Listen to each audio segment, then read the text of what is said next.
이 이제 차와 명상이기 때문에 차 명상도 여러분들 차 명상은 답이 다 쓴다 그래요.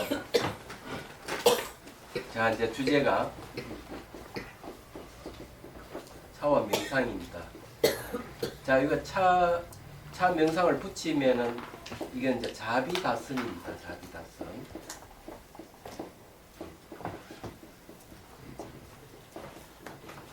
자비다스이고요.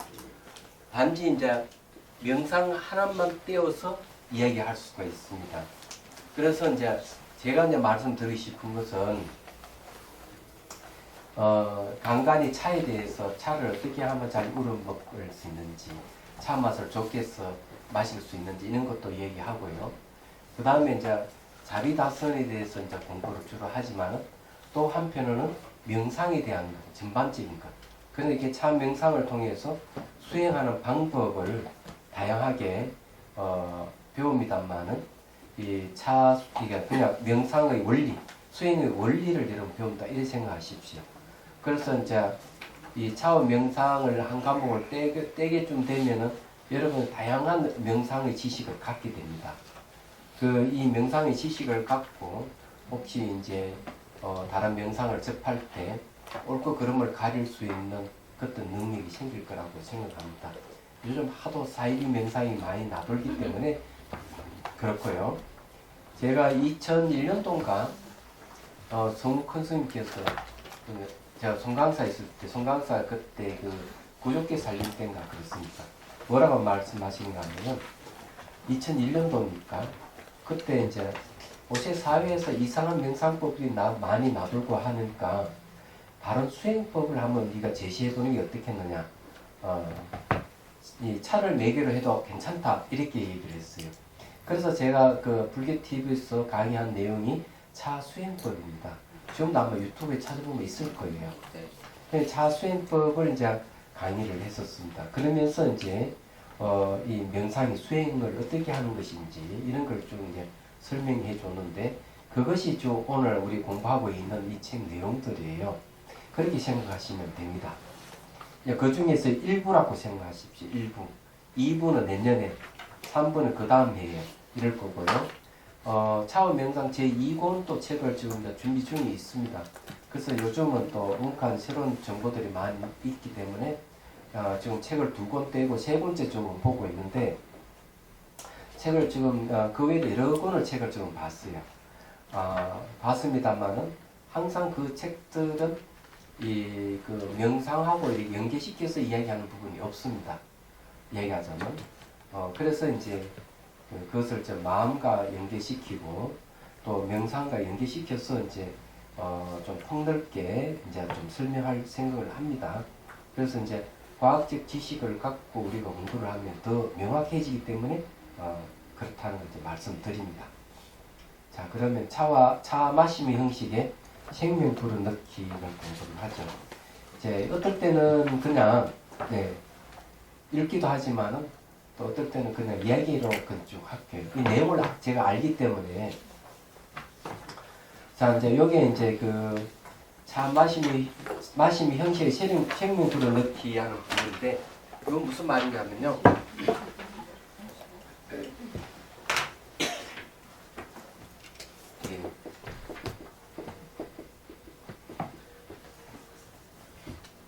차 마심의 형식은 이 차례를 얘기합니다. 다래죠, 다래, 차례.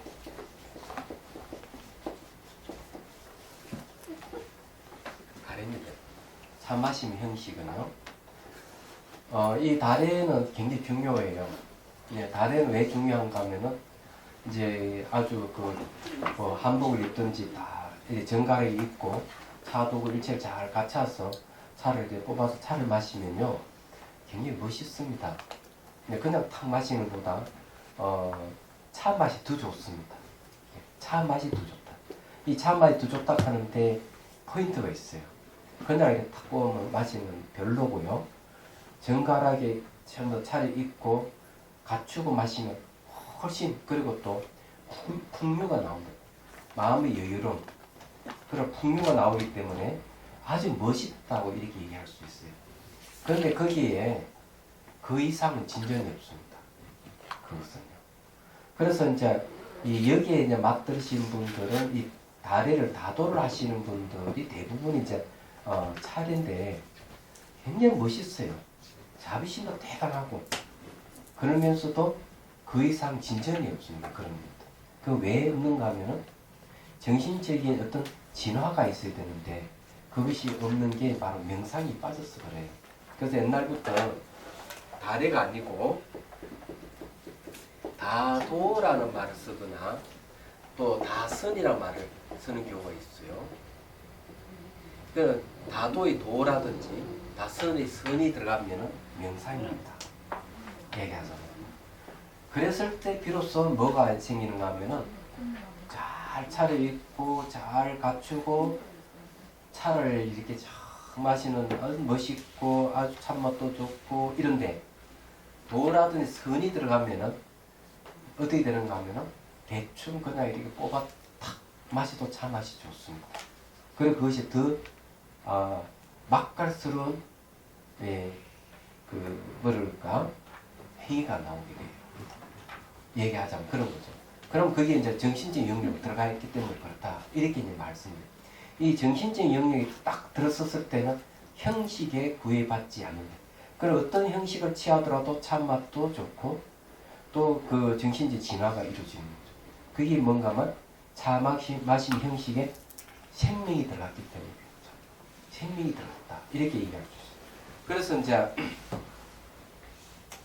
얘기하자면 제가 이제 그 중앙성가대에 다닐 때 그 기숙사를 짓기 위해서 뭘 했는가 하면은 우리나라의 유명한 서예가라든지 화가를 찾아다니면서 기증을 받았습니다. 그림, 글씨 이런 거예요. 그런데 이제 한 번은 어디 갔는가 하면은 인천의 어느 한의원에 가서 그 한의원 원장이 서예 대가였습니다. 얘기했어요. 그분이 글씨 한 폭을 기증받기 위해서 찾아가게 된 거죠. 그래서 이제 담소를 나누면서 이 얘기를 하는데 이 거실에 글씨가 하나 딱 써 있는데 그 원장이 이 글씨에 대해 설명을 해줘요. 그 글씨 서시면 검자가 들어가는데 D자는 무슨 말인지 잘 그 이름이 무엇인지 잘 기억이 안 나요. 그런데 글씨를 딱 보여주는데 우리가 보는 글씨는 아주 뭡니까 형식에 잘 이렇게 맞는 그런 글씨체가 아니었어요. 마치 어린아이가 글씨 쓴 것 같아. 이리 삐뚤 저리 삐뚤 이러는데 글씨가 굉장히 편안하고 마음이 쫙 끌리는 거예요. 그러면서 이분의 얘기가 그런 얘기를 합니다. 처음에는 글씨를 배울 때는 스승이 이렇게 쓴 글씨를 그대로 뺏기 쓰기 시작한다는 거죠. 그래서 계속 글씨를 쓰다가 어느 순간 그 글씨의 형식, 틀에서 탁 벗어날 줄 아네. 그래야 이제 대가의 길을 들어간답니다. 그분 얘기를. 그러면서 이분 글씨를 이제 이야기하면서 이분은 바로 그런 형식을 벗었던지 글씨체라고 이게 설명을 해주는 거죠. 얘기하죠. 어린아이 같이 쓴 글씨지만은 세련비가 전혀 없는 보니까 그냥 투박한 것 같은데도 뭔가 질서가 잡혀 있고 뭔가 묘했어요. 그리고 이제 그림에 대해서도 얘기를 합니다. 처음에는 스승이 이제 가르쳐준 그 그림 모범을 똑같이 뺏겨 쓰고 이래 하다가 어느 순간 자기 나름대로의 그 그림을 그리는 형식이 나온다는 거예요. 얘기하자면.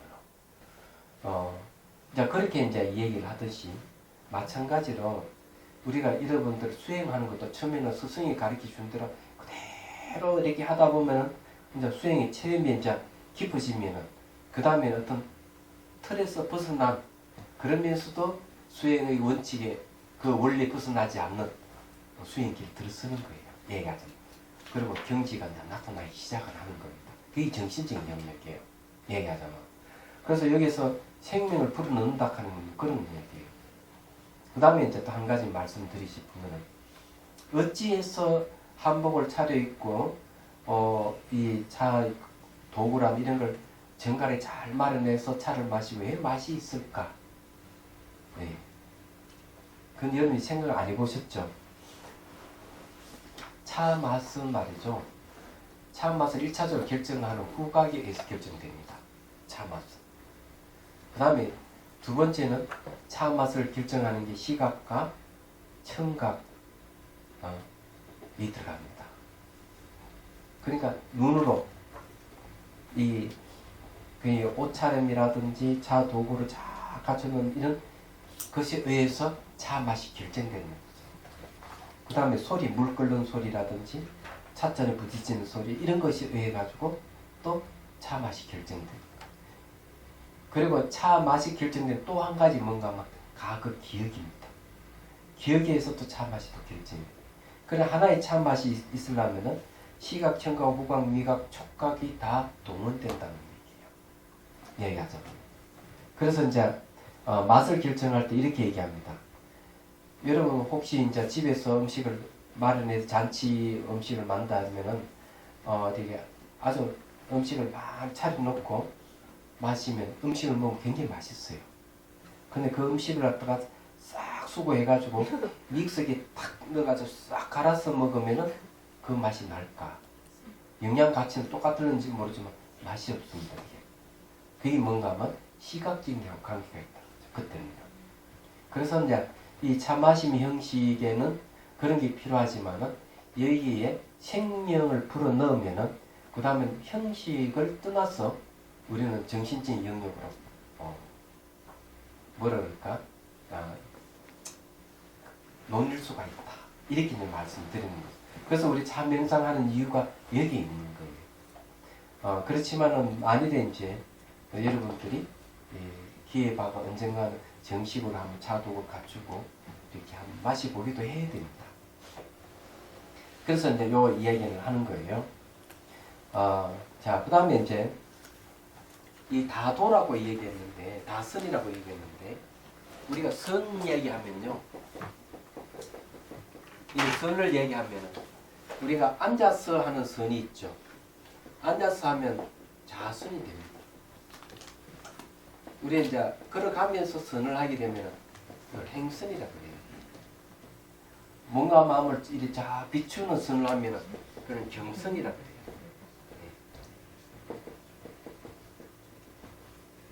그렇죠? 그럼 차를 마시면서 선을 하면은 다선이 됩니다. 그러면 선하는 말이 무슨 말이냐? 이 선. 고요할 선입니다. 그러니까 이 나이가 들면은 몸이 무거워서 힘들지만은 수행을 하고 이러면 마음이 고요해지는 거예요. 그게 최상의 행복이다 하는 말이 있어요. 마음이 고요해지는 건 최상의 행복이다. 만상이 이스탈리 본 사람은 아실 거예요. 이 이야기는. 그런데 우리는 자선도 아니고 행선도 아니고 경선도 아니고 차를 마시면서 선을 하는 거예요. 내가 차 한 잔을 마시면서 내 마음이 고요해진다면 보시잖아요. 그 차에는 뭐가 있는가 하면 5,000년, 6,000년의 문화가 들어가 있습니다. 그래서 이게 여러분 그렇기 때문에 이 차 문화 플러스 정신적인 선이 들어간다는 거예요. 그렇게 생각을 하십시오. 자, 그리고 이제 이 생명을 불어넣는다 하는 건 또 이제 뭐가 있는가 하면은 자기 문제를 해결한다는 뜻이 있어요. 자기 문제. 자, 해결하는 방법 두 가지가 있는데 우리는 이제 이런 걸 이제 치유라고 합니다. 치유. 이 치유하는 데는 지말적인 게 있고요. 근본적인 것이 있습니다. 지말은 격 가지고 근본은 이제 근본이에요. 그럼 이때까지 이제 요즘 이제 사회에 유행하는 거는 잘 알다시피 심리 치료입니다. 상담 심리 치료가 유행이죠. 어떤 대기업이든 이거 다 합니다. 얘기하자면. 그것도 한편으로는 이제 대기업들은 몰라 명상도 같이 가르쳐요. 근데 이 심리 치유는 이제 대개 보면 지말적인 것을 해결하는 것이죠. 근본적인 문제를 해결 못합니다. 이게 무슨 문제가 있는가 하면은 사진을 찍는다고 가정했을 때 우리가 사진을 딱 찍으면은 이렇게 나온 거 보면 이게 뭐 잡티도 있고 이런 게 있잖아요. 제가 그 여권 사진을 찍기 위해서 고향에서 사진을 한번 찍었어요. 그래서 저녁에 갔더니만 내일 아침에 오래요. 그거 왜 그러냐니까 그걸 좀 수정을 좀 하겠다는 거죠. 그 뭐라 그러죠? 예? 뽀샵을 좀 하겠다. 그래, 좋다. 근데 결국 그거는 못 쓰게 됐습니다. 예. 자기 딸이 대학교 다니는데 딸이 자기 해보겠다 했는데 얼굴에는 뽀샤시하게 잘 했는데 뒷배경을 좀 끊게 했어요. 얼굴 잘 드러나도록. 그건 여권 사진은 안 되는 겁니다. 그런데 이제 사진을 찍으면 이게 조금 이런 것을 해결할 수 있습니다. 왜냐하면은 거기에 이제 필름을 보고 잡티를 제거하면 되는 거거든요. 그렇지만은 사진 찍을 때마다 어떻게 해야 됩니까? 그걸 제거해야 됩니다. 근본 문제 해결이 안 되는 거죠. 마찬가지로 내가 우울증이 걸렸다면 우울증의 원인을 제거하면 우울증이 없어져요. 그럼 또 살다 보면 우울증 또 걸리면 또 그 원인을 또 제거해야 된다는 문제가 있어요. 이렇게 그때그때만 원인을 제거하는 것은 심할증인 방법이에요. 한 번에 해결되는 게 아니다. 이죠. 그러면 이 선하는 것은 이 선을 통해서 우리가 치유하는 것은 근본적인 것을 치유하는 데 있다.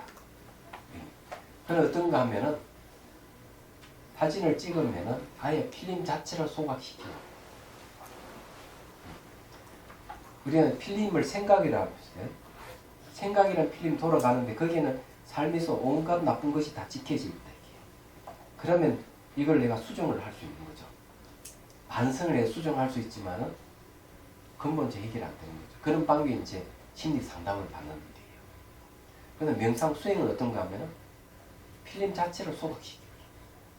필름 자체를 소각시켜버리면은 늘 이렇게 필름이 돌아가요. 사진 찍는 필름이 돌아가지만은 이것이 저장이 안 되고 그냥 없어지는 거예요. 다시 그때그때 계속. 그렇기 때문에 과거에 매달릴 일들이 없는 거죠. 미래에 대한 불안감도 없는 거죠. 왜? 그런 것이 마음에 남지 않기 때문에.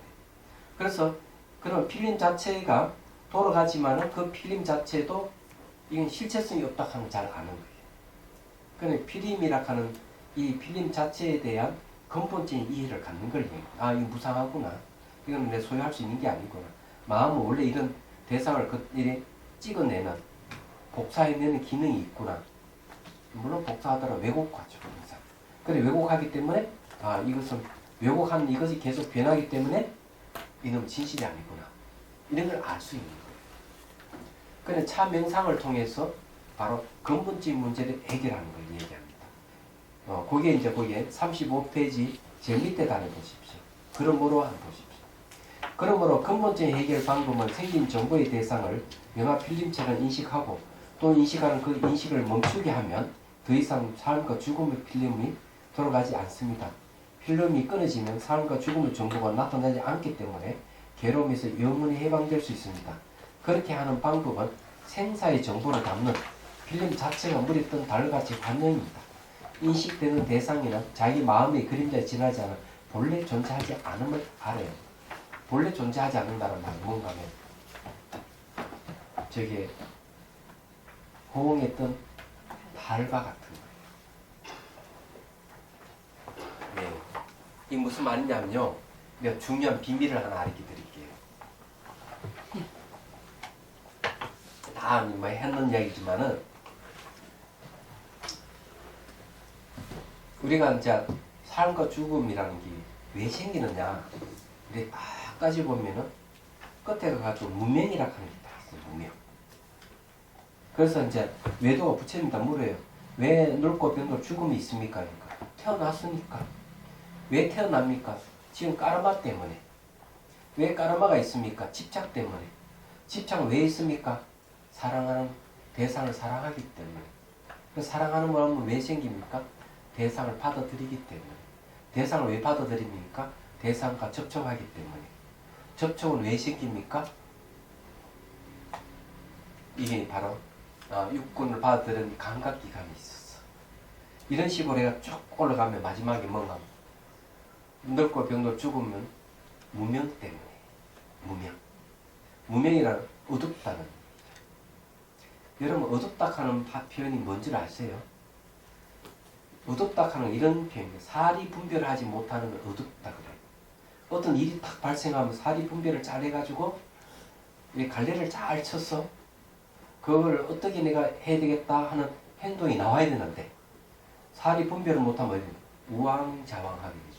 그런 걸 어리석다 이렇게 하는 거죠. 그리고 또 이 사리 분별을 못하는 상태 어떤 게 있습니까? 정신이 흐리멍텅한 상태는 사리 분별 못합니다. 또 멍한 상태도 사리 분별을 못합니다. 그렇잖아요?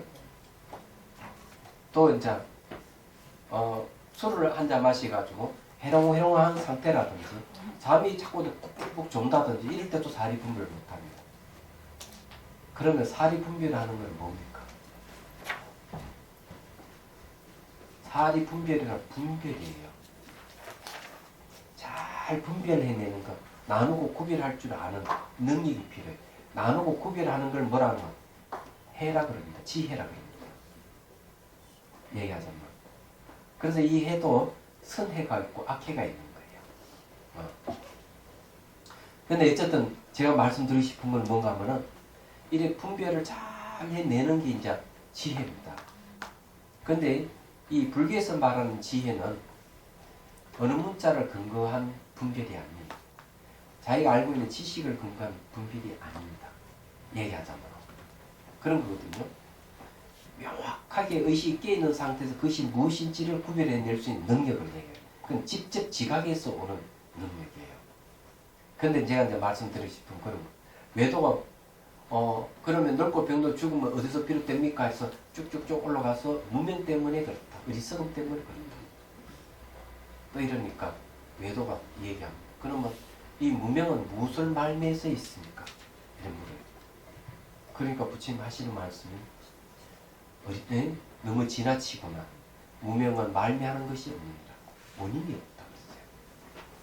이게 제가 한번 얘기했죠, 이 얘기를요. 예. 근데 잘 생각해보면 아시겠지만 왜 이게 원인이 없다 했을까? 원인이 없다 하는 것은 본래 존재하지 않는 것이라는 거죠. 그러나 호응이 꽃이 핀다면은 원래 호응이 꽃이 없어요. 근데 호응이 꽃을 보는 사람은 왜 봅니까? 눈병 나서 보는 거예요. 그런 눈병만 딱 치료가 되면은 호응이 꽃이 존재하지 않는 걸 아는 거예요. 호응이 꽃이 생긴 적도 없고 사라진 적도 없는 거예요. 애초 없었던 겁니까? 그래서 무명이라 하는 건 애초 존재하지 않는 거예요. 다만 눈병 나서 있는 같이 착각을 일으키는 거죠. 얘기하자면 그런 거죠. 말하자면. 그래서 여기서 이제 제가 말씀드리고 싶은 건 그런 얘기입니다. 제대로 알면은 바로 그런 게 사라져버린다. 알면 사라진다. 이때 안다는 것이 뭔가 깨달음을 얘기하는 거예요. 알면 사라진다. 근데 그 암 속에서 무명도 나오지 않았습니다. 근데 이제 이 알을 갖다가 지식에 근거한 알은 망상분별이다. 어느 문자를 근거한 알은 망상분별이다. 내가 직접 지각에서 체험에서 오는 알을 지혜라고 합니다. 이 지혜에서 깨달음을 얻습니다. 그 깨달음이 뭔가 하면은 정견지라고 해요. 정견지. 다른 깨달음을 바르고 두루하게 안다. 정견. 그게 알지자가 들어가요. 깨달음이라는 건 안다는 소리예요.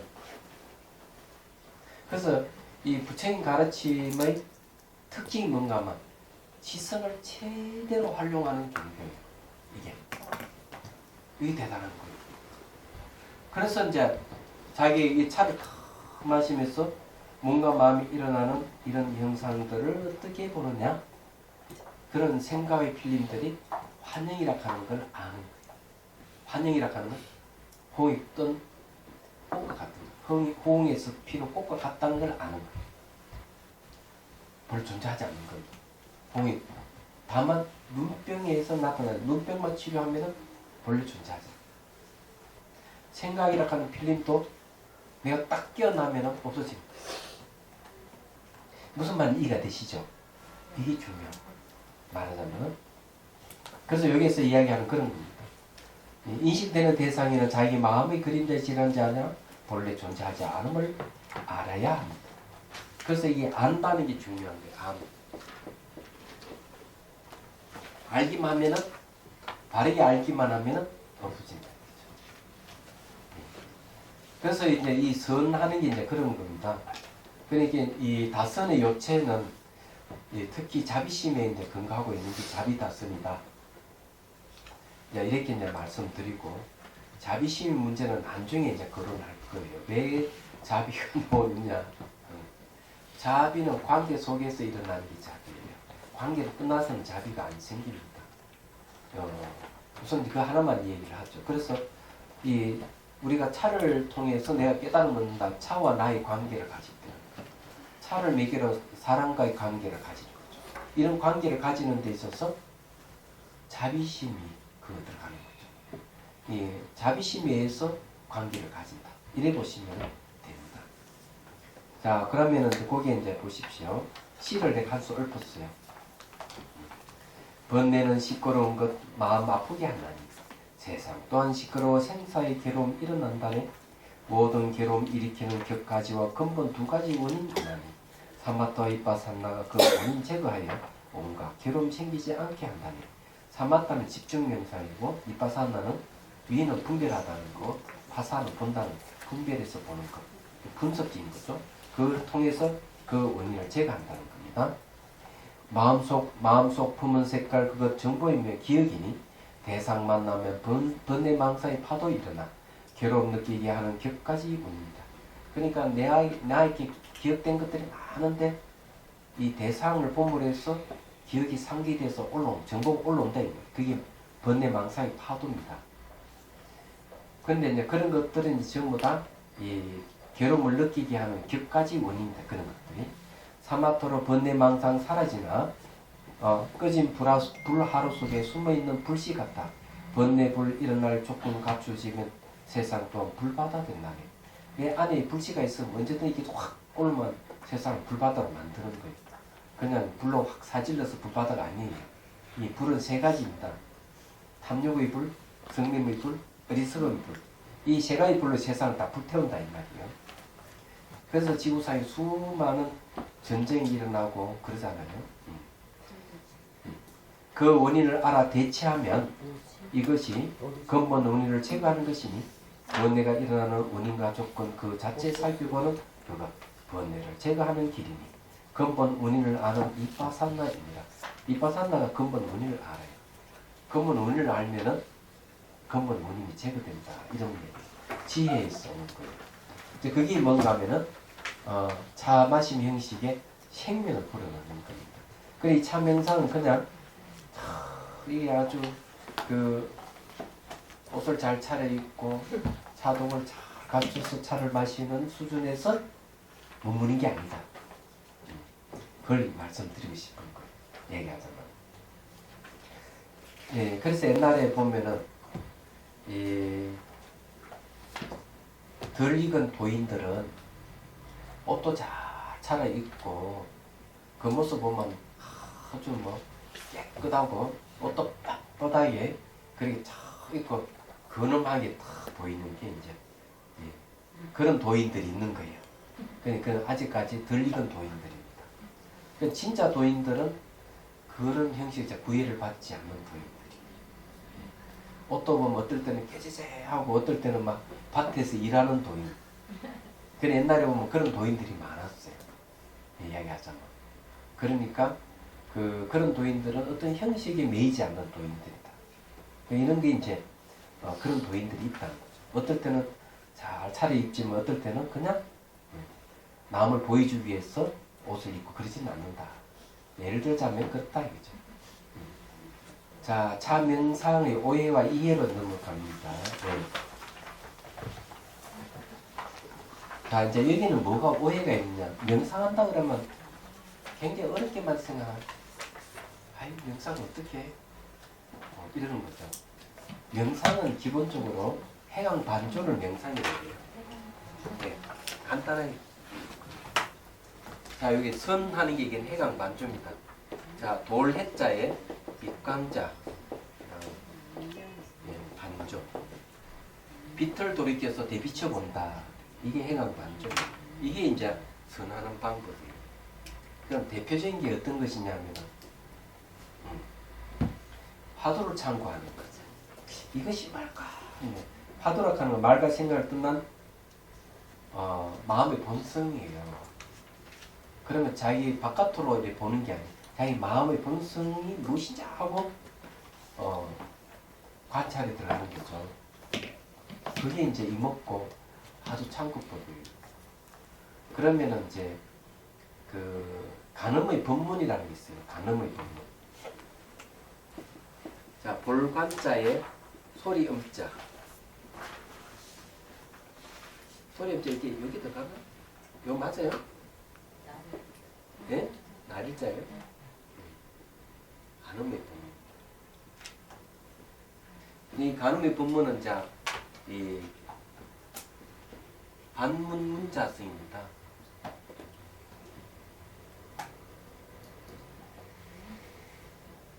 들을 문자.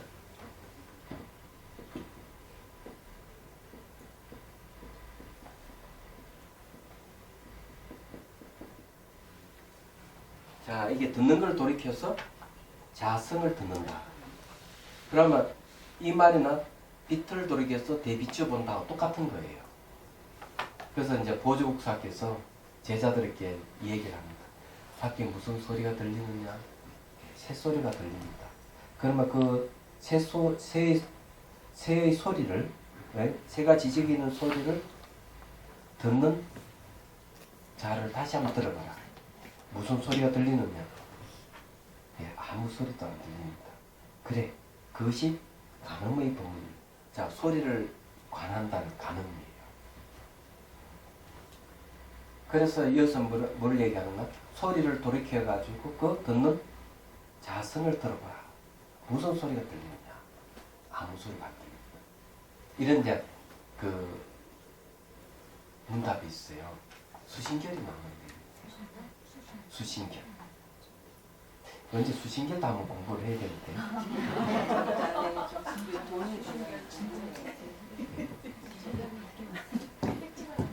근데 이제 이런 걸 이야기하면 산속에 가서 탁 해야 되지 않느냐 이거죠. 그런데 요즘 말로 해볼까요? 요즘 말로는 이걸 메타인지라고 합니다. 이런 말 들어보셨죠? 메타인지. 학교에서 이게 학습을 메타인지의 학습을 많이 권장을 하죠. 메타라고 하는 그걸로 대비쳐 본다. 그걸로 비춰서 어때요? 인식해서 안다. 그런 말에 마음을 돌이켜서 대비쳐 본다.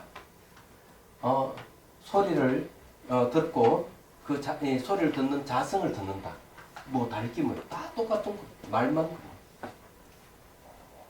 그럼 메타인지의 대표적인 게 뭔가 하면은 거울에다가 그 코끼리 이렇게 거울을 딱 비춰보면은 코끼리가 거울에 비치는 자기 모습을 알아요.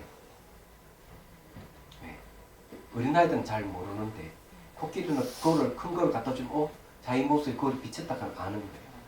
그래가지고 이렇게 이빨도 들어 보이고 이렇게 자기 얼굴에 이렇게 살피고 이러는 거예요. 그거 마찬가지로 자기가 하고 있는 걸 자기를 아는 걸 얘기합니다. 자기가 하고 있는 걸 자기가 아는 걸 메타인지를 그래요. 메타가 자비라는 뜻도 있더라고요. 예, 그거는 이제 불교 용어고 이 메타는 그런 뜻이 아니에요. 그걸 비춰본다는 얘기예요. 그래서 이제 그 전도 제가 이런 얘기를 한번 했는데 울타리에 닭도 한 마리 넣고 소도 넣고 염소도 넣고 오리도 넣고 거위도 넣고 아무 문제 없어요. 그죠? 울타리 안에. 그냥 거기에 늑대를 집어넣는다면 어때요? 난리가 나죠. 근데 그걸 무심코 집어넣는 사람 메타인지가 없는 사람. 딱 집어넣으려고 딱 넣으면 안 되지 하고 반성하는 거죠. 그래서 넣으려고 딱 멈추면 이 사람 메타인지가 있는 거예요. 그거 마찬가지로 자기가 하고 있는 걸 그냥 막 하는 게 아니고 이렇게 하면 안 되지 하고 반성이 일어날 때 메타인지. 그냥 원리가 같다 이런 얘기입니다. 그래서 제가 이제 말씀드리고 싶은 거는 수행은 일상생활에도 수행이 가능하다. 일상생활에도 언제든지 이걸 차를 통해 가지고 이 해강 반조의 힘을 기르면 메타인지를 기르게 되면 일상생활에서도 언제든 자기가 하고 있는 걸 자기가 아는 거예요. 말을 하면서도 알고. 그래서 제가 한 번은 거기서 옛날에 방송을 하면서 첫 방송을 해서 방송을 망쳤어요. 한 20분 하는데 비슷한 이야기를 3번 반복을 해가지고 새로 녹음을 하자 그랬어요. 강주 불교 방송국에서. 그래 박 PD가 깜짝 놀라면서 아니 처음 출연하게 되면 자기가 무슨 말을 하는지 모르는데 스님 어떻게 그걸 다 압니까? 하는 거지. 그럼 저는 수행을 94년도니까요. 제가 수행을 한 사람이죠. 수행을 하기 때문에 이 말을 하더라도 내가 무슨 말을 하는지 알아요. 생각하면 내가 무슨 생각하고 있는지를 생각하면서 말을 하는지를 압니다. 왜냐하면 그게 이제 해강 반죽으로 늘 돼 있기 때문에 그런 거죠. 이런 훈련돼 있으면 일상생활도 그런 걸 알 수가 있어요. 좋잖아요. 자기가 하고 있는 걸 자기가 스스로 아는 것만큼 매력적인 게 어디 있어요. 그래서 이게 특히 철학하는 거는 일상적인 것이기 때문에 저기 오지 가서도 티베트 오지 가서 차 마십니다. 아프리카 오지 가서도 차 마세요. 생각을 해보십시오. 그래서 차를 통해서 이게 얼마든지 가능하다 이거죠. 자, 그런데 차는 또 좋은 점이 또 있어요.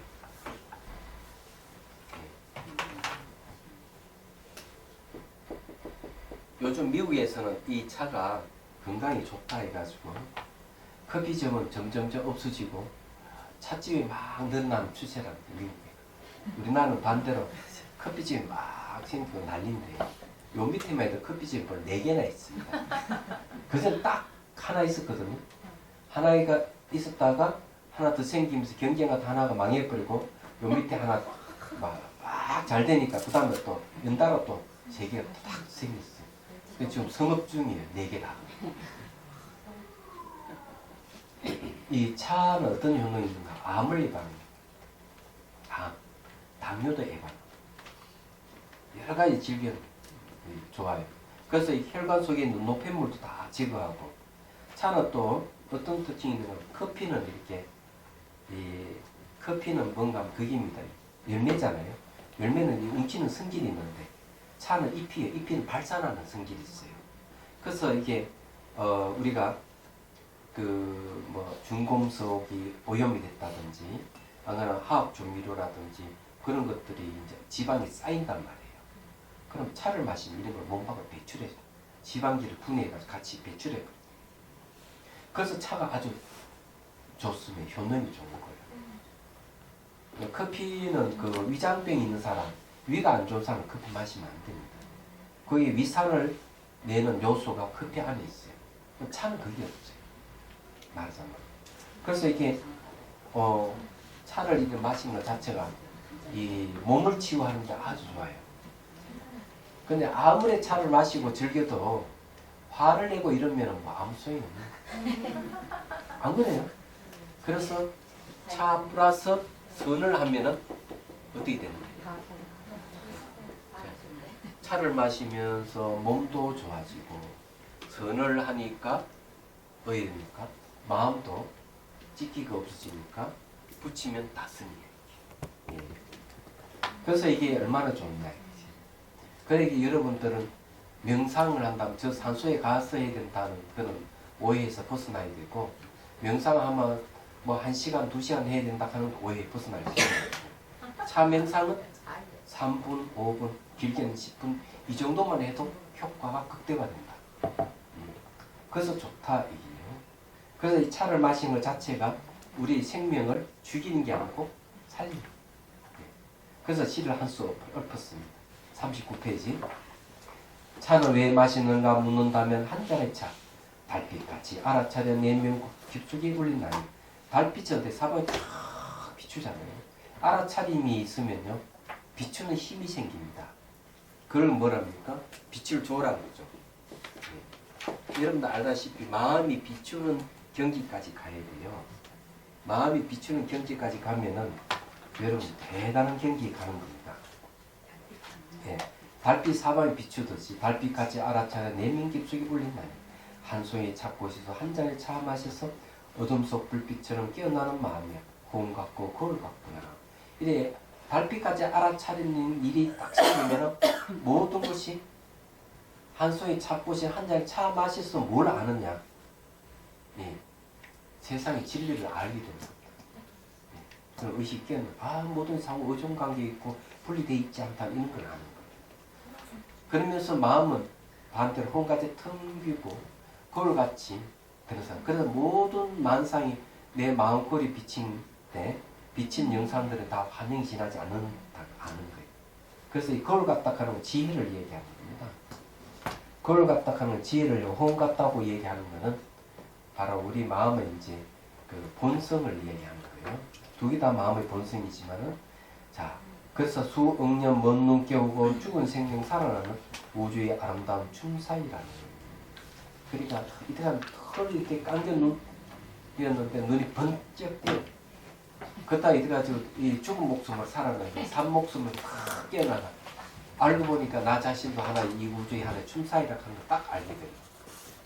이 비춘다 하는 게 왜 이제 중요한지를 이제 말씀드리죠. 이 비춘다는 거. 그 여기 이제 성가기 가면도 이 비춘다는 말이 우리가 공부를 했습니다. 얘기하자면 오늘 이제 그 성가기는 마지막 그런 거지만은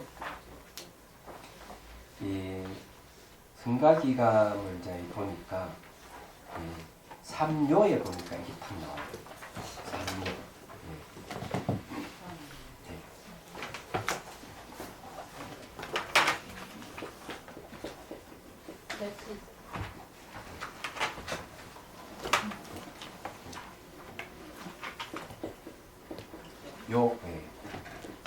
삼요인데 삼요가 뭔가 하면은 첫 번째가 빛을 쫓아가 조적 대기가 나와요.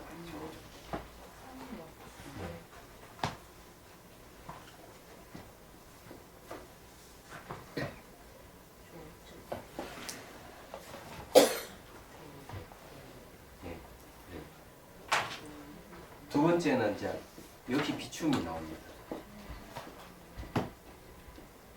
조적 대용이 3번이 뭔가 하면은 역시 또 조가 나옵니다. 조용동시입니다. 요게 빛을 쫓다가 나오죠. 여기 뭔지를 이름 알아요. 이 비춘다는 건 뭔가 내가 인위적으로 비춘다는 뜻이 아니에요. 알아차리는 열심히 하게 되면 마음이 비추는 상태에 나오는데 눈으로 내 사물을 쭉 비추서 보는 게 아니에요. 이거는. 이게 내 눈으로 사물을 비추서 자는 게 아니라는 거예요. 이 비춘다는 거. 그냥 머리부터 발끝까지 그냥 비추는 거예요. 다. 눈을 비추는 게 그냥 비추만 있어요. 눈하고 아무 관계없이. 그런 경기가 온다. 근데 이 비추고 있는 마음은 희한하게도 숨도 쉬지 않고 땀도 흘리지 않아요. 바뀌는 게 아니다. 이게 나타나요. 이 비춤이 뭔가 하면 큰 깃털이고 이런 비추는 게 크게 쓰임이 내가 반대로 하면 내가 이 상같이 큰 틀을 갖고 있는 자체가 비추는 상태고 내가 크게 쓰는 같이 사용하는 것 자체가 비추는 상태예요. 그리고 내가 비추고 쓰는 것이 알고 보면 다 같다 이거죠. 말하자면 이게 세 가지 요점이에요. 이게 임재종의 정풍에 나오는 겁니다. 그리고 대기대용. 무슨 말인지. 그래서 이게 이 경기에 와야만 알 수가 있는 거예요. 근데 이게 이제 알아차림을 열심히 하면 이게 나타납니다. 나타나는데 이거는 눈을 감아도 눈이 늘 떠 있고 사물을 보면은 사물의 내 대상 늘 바뀌는데 보는 마음은 똑같고 어제 보거나 오늘 보나 똑같고 보는 것도 똑같아요. 어릴 때 볼 때는 어린 데서 볼 때 똑같고 이 비추는 이게 있어요. 얘기하자. 그래서 이제 여기에 얘기하는 게 그런 겁니다. 이게 비춘다는 말. 그래서 하는 이야기입니다. 다른 게 아니고요. 선생님 그 저기 차를 혼자 마실 때 이렇게 이런 느낌이 오지 여럿이 마시면 대화하다 보니까 이런 느낌을 전혀 받을 수가 없는데요. 그건 아주 멀었지. 훈련 열심히 해야지. 그 훈련하면은 이 비추는 것은요 안 바뀌어요. 우리 여럿이 마시면서 예, 그것도 안 바뀌어요. 그것이 그런 거죠. 이제 그 송강사서 이제 학인 스님들이라고 뭐 차를 마시면요 대화하다 보면 어느 순간 몸도 다 사라져 버리고 비추는 마음만 딱 남아요. 희한해. 저는 그런 걸 뭐 옛날에 여러 차례 마실 때마다 경험을 하니까 일상적인 거죠. 그리고는 지금은 그냥 다 비추는 것만 있어요. 이야기해도 비추는 게 없어요. 그냥 안 바뀌어요. 그건 눈하고 아무 관계 없다 하는 걸 알게 됐죠. 그때는 이게 비춘다 하는 거는 이 본다 하는 거하고 같이 이렇게 동의였는데 이제 눈하고 아무 관계 없어요. 눈을 감아도 비추는 게 있어요. 그러니까 이거 여러분들이 이런 경지에 와야 된다. 눈 감고도 마트에 갈 수 있어요? 예? 그가 재밌는 질문이에요. 눈을 감으면 이리 부딪히고 저리 부딪혀. 예? 이리저리 부딪히면 비추는 건 똑같아요. 비추긴 하는데 눈 없이는 아직 빛도 없다는 게. 예, 그거는 이제 모양 색깔을 보는 거고 비추는 거는 모양과 색깔은 아무 관계가 없어요. 안 믿기지죠? 정말 그런 경지에 옵니다. 그래서 이게 이제 여러분들 알아차림을 해야 되고 특히 차 명상을 하면 이 쉬워진다는 거. 내가 이미지를 이제 통해서 이미지를 만들려면 기본적으로 봐야 돼요. 본다 하는 건 뭔가 하면은 바로 시각적인 가지고 눈을 감고 이미지 떠올려서 보기 때문에 심안이 빨리 열려요. 심안이. 네. 심안. 이 심안이 뭔가 하면은 바로 이 비추는 겁니다. 자, 다선의 세 가지 바탕. 상가함, 고요함, 지혜. 이걸 공부를 해보죠. 야, 빨리 간다. 자, 43페이지요.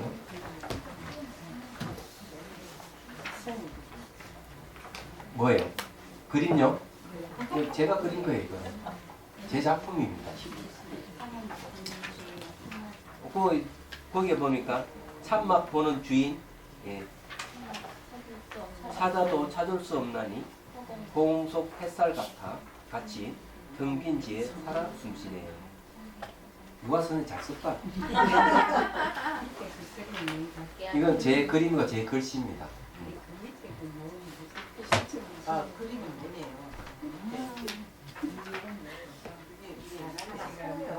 네?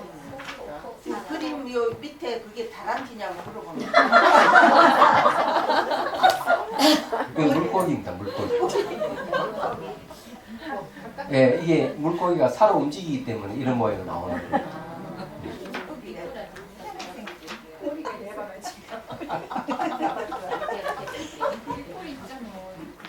자, 봅시다. 다선의 선을 깨치려면 상가함, 고요함, 지혜가 바탕이 되어야 합니다. 모든 명상의 바탕은 상가하고 고요하고 지혜이기 때문입니다. 따라서 자비다선 또한 상가함, 고요함, 지혜가 근간이며 그 목적은 몸과 마음의 고통과 고뇌를 자가 진단하고 자가 치료를 할 수 있게 하는 겁니다. 자, 치료한다 하는 것은 뭘 이야기하냐면 궁극적인 깨달음을 얻을 때 완전 치료가 되는 거예요. 이럴 때는 이제 개정의 사막이 이제 바탕이 된다. 이렇게 얘기합니다. 불악의 근간이 사막은 다음과 같습니다. 우선 행위의 단속이 상가함이니 신체와 말로서 나쁜 행위를 하지 않도록 하는 수행입니다. 다음으로 마음의 고요함이 정인이 한 대상의 마음을 집중시킴으로써 산란하고 아주 미시한 생각마저 잘라낸 상태를 달성하는 것을 가리킵니다. 그리고 그 상태에서 공성을 명상하는 것이 지혜이니 마음의 깨있음이 지혜를 뜻합니다. 명상이란 행위의 고요함과 마음의 고요함을 얻어 마음이 깨어나게 하여 삶과 죽음의 괴로움을 해결하는 것입니다. 이게 이제 이 개정의 사막이에요. 세 가지 배움이라 하는 말입니다. 그런 겁니다. 이와 같이 자비다선의 특징은 외면으로부터 내면으로 이행하여 내면의 세계에서 일어나는 괴로움의 원인인 탐진치를 고요함과 지혜로 제거하고 이 고요함과 지혜를 외면으로 이끌어내어 중생의 고뇌를 해결하는 데 있습니다. 자, 요거는 무슨 말이냐면 이런 겁니다. 자, 탐, 진, 치. 그러니까 탐욕은 뭘로 제거합니까? 도덕성이에요. 도덕성을 가지면 탐욕이 훨씬 줄어듭니다. 자, 성냄은 뭘로 진정시킵니까? 마음의 고요함을 얻어만 성냄이 안 일어납니다. 그럼 지혜는 뭘로 치료합니까? 해가 지혜로서 요거 어리석음을 치유하는 거예요. 그래 탐진치는 개정해로 딱 이렇게 치료하는 게 딱 나오는 거예요. 간단해요. 그래서 여기서 이제 이렇게 얘기를 하는 거예요. 이런 해서 우리가 탐진치락하는 것 때문에 고통을 당하는데 개정해를 닦음으로 해서 고뇌에서 벗어날 수가 있다. 이런 말씀을 드리는 거예요. 이 상간닥하는 계락하는 건 아주 중요한데 여러분 그 보살계 받을 때 꿈 안 꿨어요? 네. 꿈꾼 사람 혹시 꿈꾼 걸 일기를 좀 적어내시지? 네. 부산에는 보니까 한 분 계시더라고요. 네. 그래서 이게 이제 개를 이제 받음으로 해서 뭔가 마음이 즉시 바로 가벼워지는 사람이 있어요. 뭔가 마음. 그거는 뭐고 구족계 살림 때도 마찬가지. 삼위계를 받고 있다가 비우계나 비군의 계를 딱 받아 뭔가 막 딱 가벼워지는 사람. 그럼 바로 그 업장이 소멸되는 걸 얘기합니다. 친정엄마 모시고 갔거든요. 예. 근데 요거 탁 찌는 순간 갑자기 너무 마음이 예. 몸이 너무 가볍고 이틀을 울더라고요. 저도 그러니까요. 계속 눈물이 난다고. 그래 그게 이제 과거의 업이 장애가 없어지는 거예요. 참회함을 이 참회 의식이거든요. 그래 중요해요. 절이 처음에. 네, 그래요? 내년에 또 모시고. 네. 근데 그런 분들이 부산에도 있더라고요. 보니까. 그건 저는 좀 다른 경험인데 네. 불보살님들을 이렇게 초청을 하잖아요. 막 진짜 막 꽃피도 보이고 막 향기도 나고 막 환해지고 너무 막 그 환희심이 생겨서 진짜 엄청 울었어요. 네. 저 이제 매년 환해진다는 사람 또 다른 분도 계셨는데. 막 사실은 굉장히 환했어요. 그러니까 저는 눈으로 본 게 아니라 마음으로 심었죠. 근데 그러니까 막 그 순간 막 몸도 가벼워지고 그렇죠. 막 환심 나고 막 눈물 나고 막 진짜 막 천상에 있는 것 같았어요. 너무 좋았어요. 네. 그건 원래 이제 눈에 보이는 대중도 있지만 보이지 않는 대중들이 있어요. 그걸 여러분 아셔야 돼요. 그래서 이제 자비선사가 처음 창건할 때는 주위에 오물 속에 파리 모기들이 엄청나게 많았어요. 농막 있고 아마 누가 땅을 대여해 준 물에 해가지고 거기에 그렇게 쓰레기가 쌓여 있거든요. 쓰레기를 3트럭분을 없앴으니까. 그러면 늘 냄새가 나고 이랬는데 내년 이제 보살계 수계식 하고 이렇게 이제 수행을 하고 이러니까 점점 공기가 맑아지기 시작해. 깨끗해졌어요. 깨끗해지는데 이런 게 왜 생기는가 하면은 이게 경험담인데 우경 스님하고 한 번은 마산에 어디 가가지고 천도제 지내주고 갔습니다. 하도 요청을 해가지고 그럼 제 집에 이제 들어간다고 하니까 그러면 그 집을 깨끗이 청소를 해라. 근데 왜 이제 그것도 천도제를 지내게 했는가 하면은 그 집에 어떤 누가 살던 집인데 오래도록 방치된 집이에요. 그냥 들어갈 수 없었어. 그래서 이제 학인 스님들하고 이제 뚝 들어가자마자 딱 들어가는데 이 타는 냄새가 막 나요. 그래서 제가 얘기했어요. 뭘 이렇게 태웠느냐? 안 태웠대요. 청소 깨끗이 했다는 거예요. 그럼 다른 사람에는 타는 냄새가 나요. 제 코에 타는 냄새가 나는 거예요. 그게 이상하다. 그래 이제 쟤를 지내는데 천도제를 한 중간쯤 가니까 공기가 깨끗하게 타는 냄새가 싹 사라져. 그러면 저쪽에 포항인가 울산인가 또 거기 가서 또 해달라 했어. 우경스님을 같이 해주니 그것도 비슷한 현상이지. 그렇게 딱 하니까 깨끗해지는 거죠. 근데 이런 거는 제가 뭘 얘기하는가 하면 보이지 않는 대중들이 있다는 얘기하잖아. 그래서 이게 선사도 사실은 그렇게 좀 탁하고 이러는데 계속 이제 이 보살 계속 계시하고 보살하고 또 이 수행을 하고 이러니까 깨끗해져. 그래서 이제 원효 스님께서 뭐라고 얘기하는가? 발심 수행장에 보면 딱 나옵니다. 계를 지키지 않는 사람은 선신이 착한 신들이 도와주지 않고 보호해주지 않고 떠나버린다. 그럼 그 반대로 해서 가면 내가 계율을 잘 지키고 이러면은 선한 신들 잘 보호해준다 이런 뜻이에요. 얘기하잖아.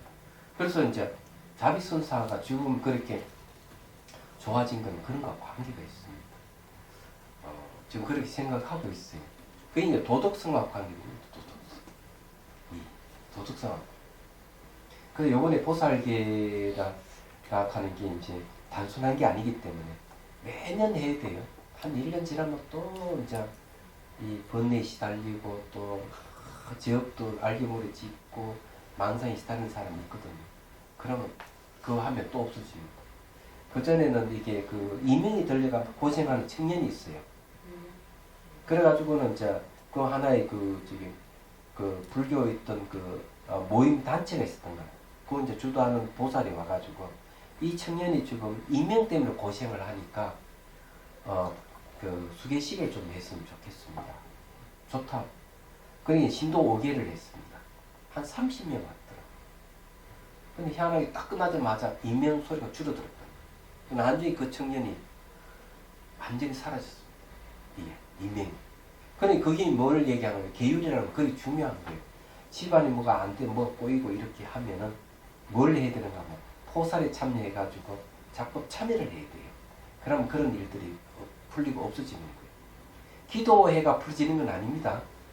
기도는 선업을 쌓는 거예요. 자기 제업이 소멸 안 됩니다. 기도는. 선업을 쌓고 복을 쌓는 것밖에 안 돼요. 그러면 내가 쌓여있는 것, 잘못된 걸 없애는 거는 이런 수계시계를 통해서 과거 제업을 참여하는 거예요. 그래서 맹세, 다시는 짓지 않겠다 맹세를 하는 거죠. 그러면서 과거 제업은 없어지는 거예요. 그럼 또 한 1년 지나면 또 생기면 또 이제 해서 또 없애는 거. 그렇게 자꾸 하다 보면 이제 이 마음이 이제 청정해지면은 이게 제업을 짓는 일이 점점 적어지가 하는 거죠. 얘기하잖아요. 근데 그렇기 때문에 매년 해야 되는 이유가 그거예요. 그럼 이제 세 번째 주 일요일 날 오전에 포살하니까 여러분들 뭐 뒤에서 참석하시고 좌우 때도 포살합니다. 좌우 때도. 근데 이제 선사에서 하니까 그 어쨌든 이제 여기 이 삼회락하는 게 이제 그 관계 되는데 이건 다음 시간에 좀 말씀드릴게요.